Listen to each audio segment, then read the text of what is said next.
नमस्कार। प्रस्तुत है शरद चंद्र चट्टोपाध्याय के द्वारा लिखी हुई कहानी लेन देन का 9वां भाग। विशाल मंदिर की प्राचीर के नीचे जीवानंद चौधरी की दोनों पालकियां पल भर में अदृश्य हो गई। उस घने अंधेरे में दो एक लालटेनों के उजाले से मनुष्य को कुछ भी नहीं सूझता, परंतु षोडशी को ऐसा मालूम हुआ मानो उसने उस आदमी को दिन की तरह स्पष्ट देख लिया है। और अकेला वही नहीं, बल्कि उसके पीछे जो गिलाफ से ढकी हुई पालकी गई है, उसके भीतर जो बैठी हुई है, उसकी भी साड़ी का काला चौड़ा किनारा खुले द्वार से लटक रहा है, ऐसा उसे प्रत्यक्ष की तरह दिखाई देने लगा। उसके हाथ के कंगन की सुनहरी किरण लालटेन के उजाले से झलक गई। इसमें उसे कोई संशय नहीं रहा। उसके कानों में हीरे जड़े कर्णफूल झिलमिला रहे हैं।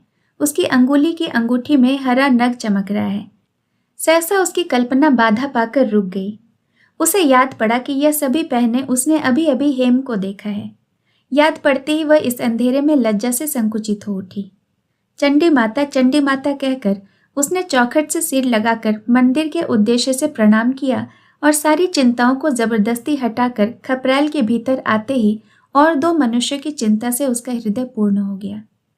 थोड़ी देर पहले बातचीत में आंधी पानी की संभावना सुनकर उसका चित्त चंचल हो उठा था।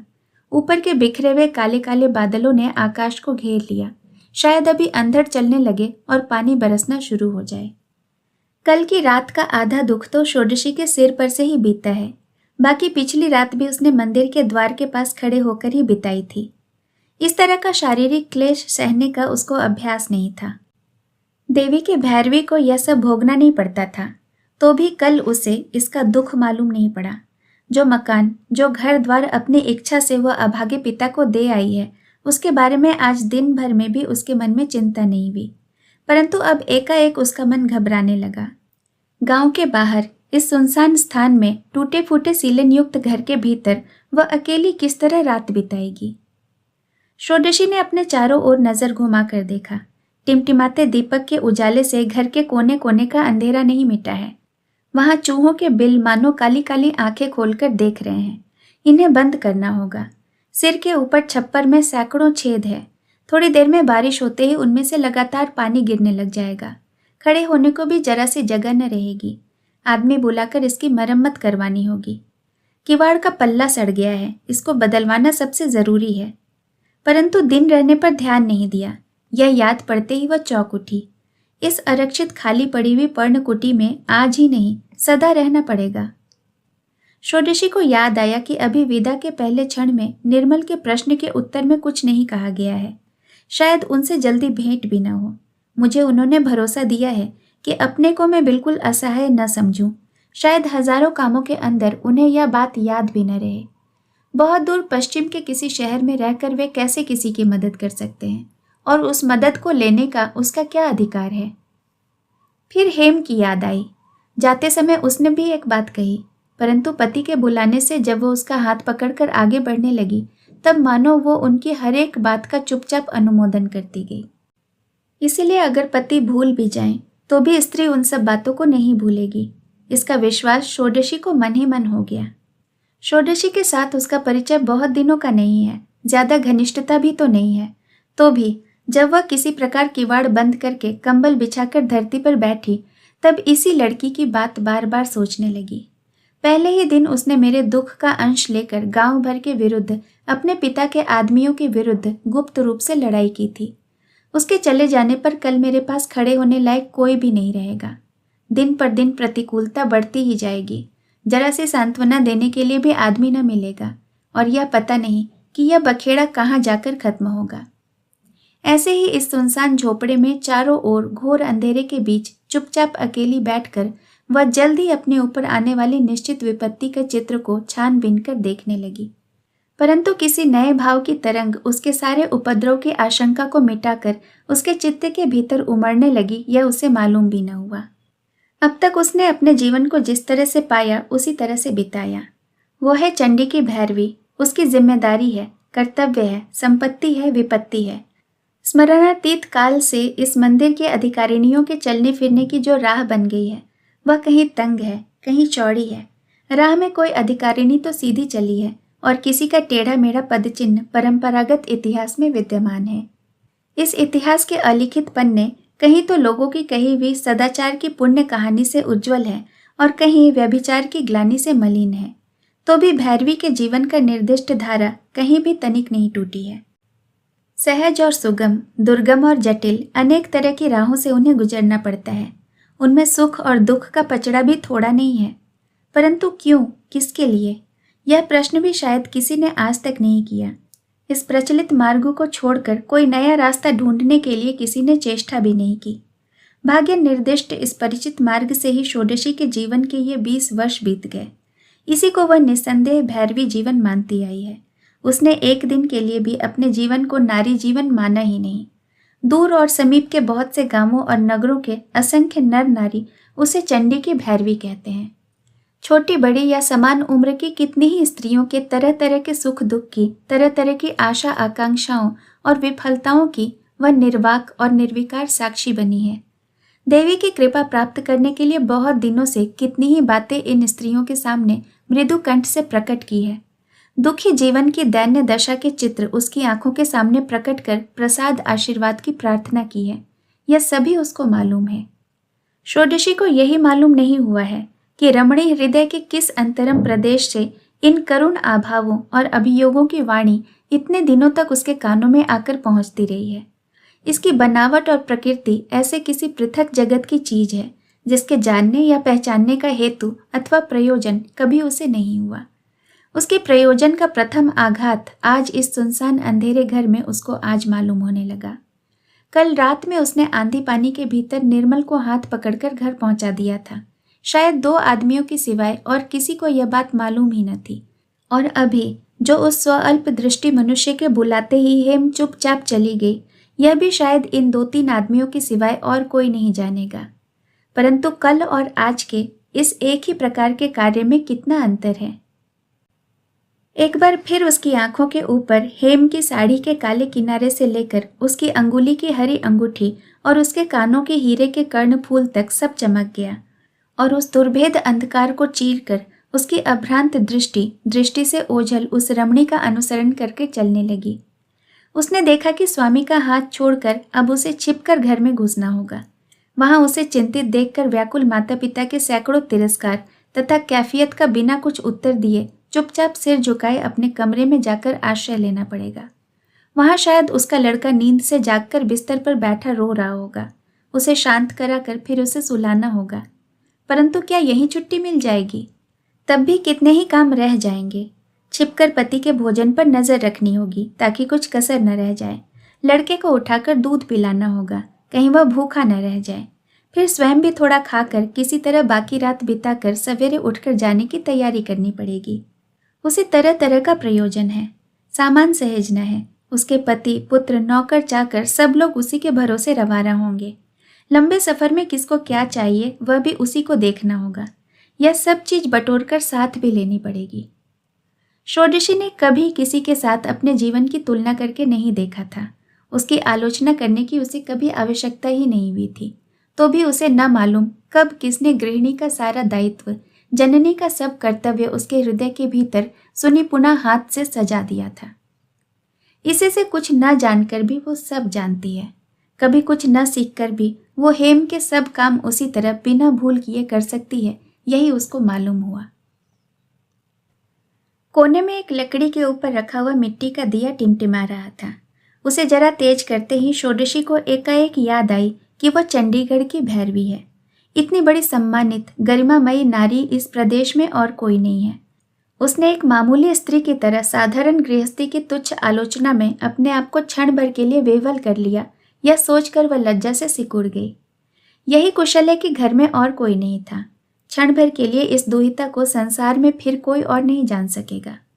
चंडी माता के उद्देश्य से उसने हाथ जोड़े और सिर झुकाकर प्रार्थना की, माँ, व्यर्थ चिंता में समय बीत गया, क्षमा करना। मालूम नहीं कि रात कितनी बीत चुकी है। अटकल से समझा कि आधी रात बीत गई होगी। अब कंबल को जरा सा और फैलाकर तथा दीपक में थोड़ा सा और तेल डालकर वह सो गई। थकावट के कारण नींद आने में विलंब न होता, परंतु द्वार के पास किसी की आहट पाते ही वह चौंक कर बैठ गई। हवा भी जरा जोर से चलने लगी थी। शायद कुत्ता बिल्ली हो। तो भी थोड़ी देर कान खड़े रखकर उसने डरते डरते पूछा, कौन है? बाहर से आवाज आई, डरो नहीं माँ जी, तुम सो जाओ, मैं सागर हूं। इतनी रात में तू क्यों आया रे? सागर ने कहा, चाचा ने कहा है कि जमींदार आए हैं, रात की हालत भी ठीक नहीं है, माँ जी अकेली हैं। जा सागर, लाठी लिए हुए वहां जाकर थोड़ी देर बैठ जा। तुम लेट जाओ माँ जी, पौ फटने के पहले मैं यहां से हटूंगा नहीं। षोडशी आश्चर्य के साथ बोली, अगर ऐसा है तो तू अकेले क्या करेगा बेटा? बाहर का आदमी तनिक हंसकर बोला, अकेला क्यों हो माँ जी, आवाज देकर चाचा को बुला लूंगा। चाचा भतीजे के हाथ में लाठी रहने से जानती हो ना माता। परंतु क्या करूं, उस दिन की शर्म से ही मरा जा रहा हूं। अगर जरा हुक्म देते माँ जी तो। इन दोनों चाचा भतीजे हरिहर और सागर को एक बार डकैती के इल्जाम में 2 साल की सजा हुई थी। जेल के भीतर इनकी हालत कुछ अच्छी थी, परंतु वहां से रिहाई पाने पर एक तरफ जमींदार के और दूसरी ओर पुलिस के कर्मचारियों के अत्याचार का अंत न था। कहीं कुछ होता तो दोनों ओर की खींचातानी से बेचारे के प्राण आफत में पड़ जाते। न तो बाल बच्चों को लेकर ये लोग शांति से रह सकते और न ही देश छोड़कर कहीं भाग ही सकते थे। इस तरह के अकारण अत्याचार और उत्पीड़न से षोडशी ने इनकी थोड़ी सी रक्षा की थी। बीज गांव की जमींदारी से हटवाकर उसने इन्हें अपनी जमीन में बसाया था और पुलिस को भी हर तरह से प्रसन्न कर लिया था, जिससे इनका जीवन अब जरा सुख से बीतने लगा था। उस दिन से डकैती के लिए बदनाम ये दोनों परम भक्त षोडशी की सब तरह से आपत्ति विपत्ति में सहायक हैं। नीच जाति और अछूत होने के कारण वे संकोच के मारे दूर दूर ही रहते थे। षोडशी ने भी कभी पास बुलाकर हेलमेल बढ़ाने का प्रयत्न नहीं किया था। उसने बराबर अनुग्रह ही किया है, कभी उनसे कुछ एहसान नहीं लिया, शायद उसकी जरूरत भी नहीं हुई। आज इस सुनसान रात के अंधेरे में, संशय और संकट के भीतर, उनके इस आडंबरहीन स्नेह और निशब्द सेवा की चेष्टा से षोडशी की आंखों में आंसू भर आए। आंसू पोंछकर उसने पूछा, सागर, तुम्हारी जाति में भी शायद मेरे बारे में कुछ चर्चा चलती है, कौन क्या कहता है? सागर ने बाहर से तमक कर जवाब दिया, क्या हमारे सामने? एक झापड़ मारूंगा तो बेईमानों को भागने के लिए जगह न मिलेगी। षोडशी को लज्जा महसूस होने लगी। इस आदमी से ऐसा प्रश्न करना ठीक नहीं था, इसलिए इस बात को आगे न बढ़ाकर वह चुप हो गई। परंतु नींद भी नहीं आती थी। बाहर एक आदमी बादलों के गहरे जमघट के नीचे ऐसी अंधेरी रात में अकेला उसी के पहरे पर बैठा है, यह जानने से ही आराम से सोने की सुविधा नहीं होती थी। इसलिए थोड़ी देर चुप रहकर वह फिर बोली, अगर पानी बरसने लगे तो तुझे बड़ी तकलीफ होगी सागर, यहाँ तो ठहरने को भी जगह नहीं। सागर ने कहा, नहीं है तो न सही माँ जी, रात ज्यादा नहीं है, पानी में पहर दोपहर भीगते रहने से हम लोगों का कुछ भी नहीं होता। वास्तव में इसका कुछ उपाय नहीं था, इसलिए और थोड़ी देर चुप रहकर षोडशी ने दूसरी चर्चा छेड़ी। कहा, अच्छा, क्या तुम लोगों ने सचमुच विश्वास कर लिया कि जमींदार के आदमी मुझे उस दिन घर से जबरदस्ती पकड़ कर ले गए थे? सागर ने पश्चाताप के स्वर में कहा, क्या करोगी माँ जी, तुम अकेली औरत हो, यहाँ मर्द भी तो कोई नहीं। उस दिन हम दोनों चाचा भतीजे जब तक हाट से नहीं लौटे थे तो किसी की मजाल थी कि तुम्हारे शरीर पर कोई हाथ उठाता? षोडशी ने सोचा कि यह चर्चा भी ठीक नहीं हो रही है। बात ही बात में न मालूम कौन सी बात उसे सुननी पड़े, परंतु रुक भी नहीं सकी। बोली, उनके आदमी बहुत कम थे, तुम दोनों उन्हें कैसे रोकते? बाहर से सागर ने मुंह से एक तरह की अस्फुट ध्वनि करके कहा, क्या कहूँ माँ जी, मन का दुख बढ़ेगा ही। हुजूर आ गए हैं, हम सभी जानते हैं। माता की कृपा से अगर फिर कभी मौका मिले तो उसका जवाब दूंगा। तुम यह न समझो माँ जी कि चचा बूढ़े हो गए हैं तो मर ही गए हैं। उनकी ताकत मालूम थी मातू भैरवी को और मालूम है शिरोमणि महाराज को। माना कि जमींदार के आदमी बहुत हैं और गरीब देखकर उन्होंने हम लोगों पर जुल्म भी कम नहीं किया है, वह भी याद है।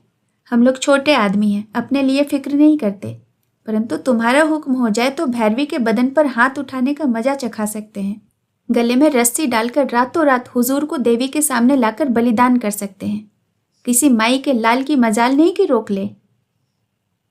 षोडशी भीतर ही भीतर कांप उठी, बोली, तो क्या कहता है सागर?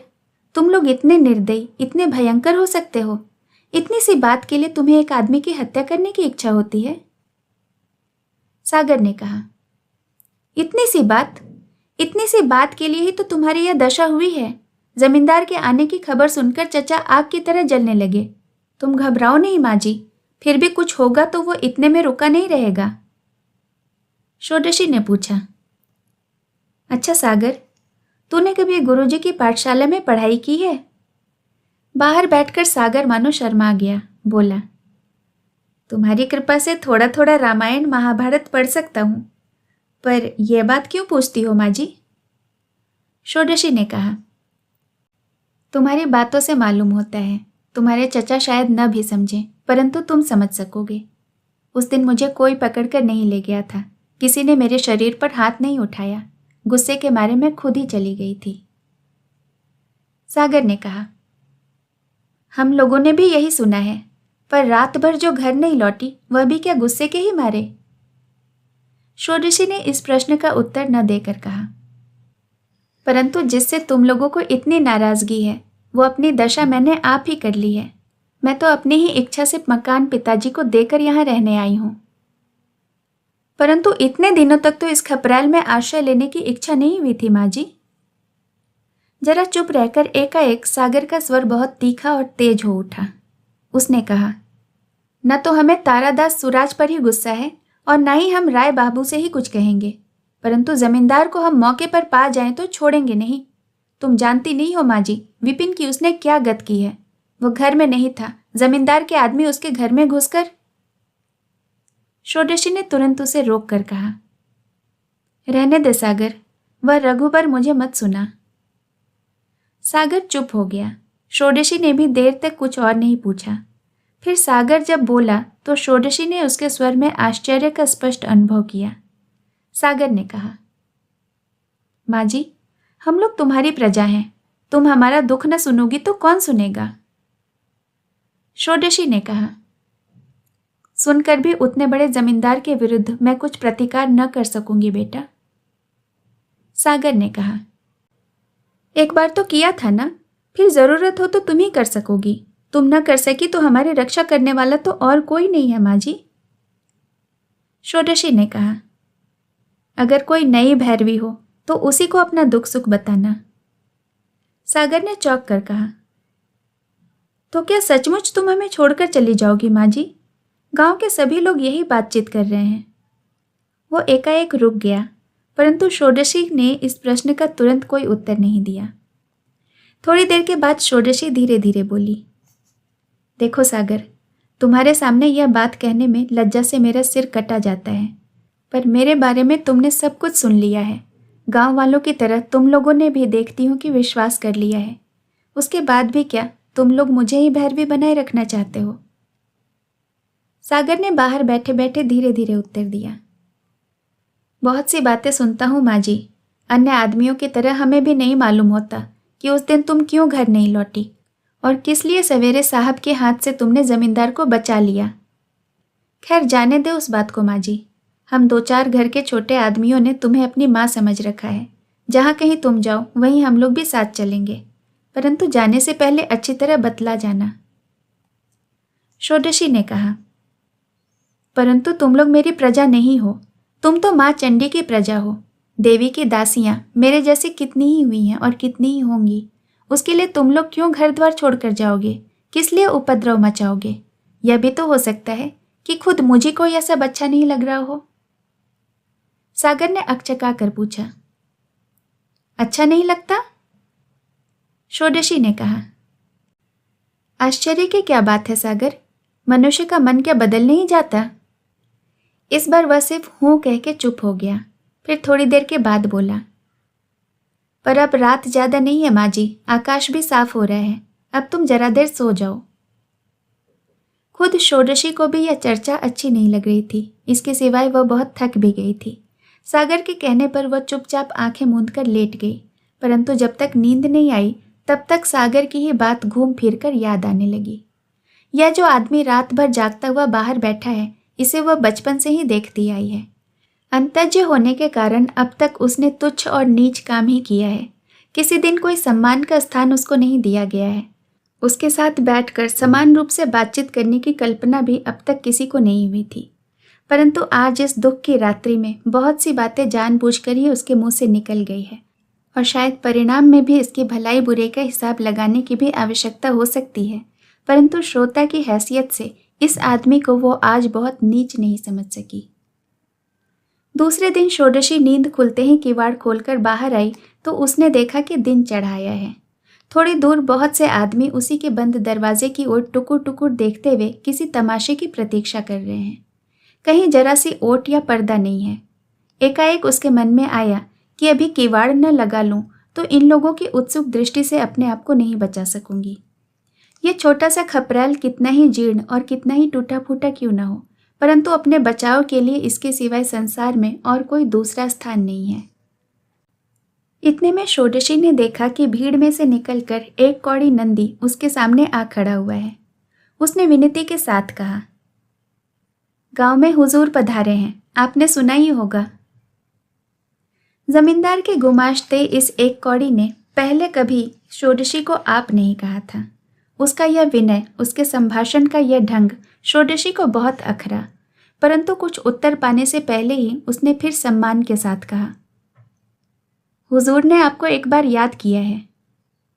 कहाँ? यही कचहरी में, सवेरे से ही आकर किसानों की नालिश सुन रहे हैं। आज्ञा हो तो पालकी भेजूं? सब लोग विस्मित होकर सुन रहे थे। षोडशी ने समझा कि मानो ये लोग इसी बात पर हंसी दबाने की चेष्टा कर रहे हैं। उसका हृदय आग की तरह जलने लगा, पर उसी दम अपने आप को संभाल कर उसने पूछा, एक कौड़ी, यह उन्हीं का प्रस्ताव है या तुम्हारी बुद्धिमानी है? एक कौड़ी अदब के साथ बोला, मैं तो नौकर हूं, यह खुद हुजूर की आज्ञा है। षोडशी ने हंसकर कहा, तुम्हारे हुजूर की तकदीर अच्छी है। जेल में कोल्हू पेलने के बदले न केवल स्वयं पालकी पर सवार होकर सैर कर रहे हैं, बल्कि दूसरे के लिए भी उन्होंने उसका इंतजाम कर दिया है। कह दे जाकर एक कौड़ी, मुझे पालकी पर चढ़ने की फुर्सत नहीं है, मुझे बहुत काम है। एक कौड़ी ने कहा, तीसरे पहर या कल सवेरे भी क्या जरा सी फुर्सत न होगी? षोडशी ने कहा, नहीं। एक कौड़ी ने कहा, परंतु फुर्सत होती तो अच्छा होता, और भी 10 आसामियों की नालिश है। षोडशी ने कड़े स्वर में उत्तर दिया, फैसला करने लायक बुद्धि हो तो वे अपने आसामियों के झगड़े का फैसला करें। मैं तो तुम्हारे हुजूर की आसामी नहीं हूं, मेरे फैसले के लिए सरकारी अदालत है। यह कहकर वह हाथ का अंगोछा कंधे पर रखकर तेजी से तालाब की तरफ चल पड़ी। शेष कहानी अगले भाग में। कहानी सुनने के लिए आपका बहुत बहुत धन्यवाद।